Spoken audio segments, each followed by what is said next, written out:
Mounting your DeNova Detect natural gas alarm is simple. Start by marking the spot on the wall where your alarm will hang. This is where you'll drill. Using a 3/16-inch drill bit, make a clean hole and tap in the wall anchor until it's flush.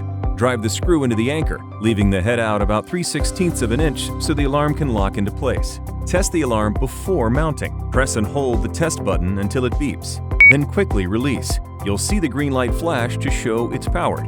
Now mount the alarm by aligning the keyhole slot with the screw and sliding it down until it's secure. Once mounted, press the test button again to confirm it's operating properly. Your alarm is safely mounted and ready to help protect your home.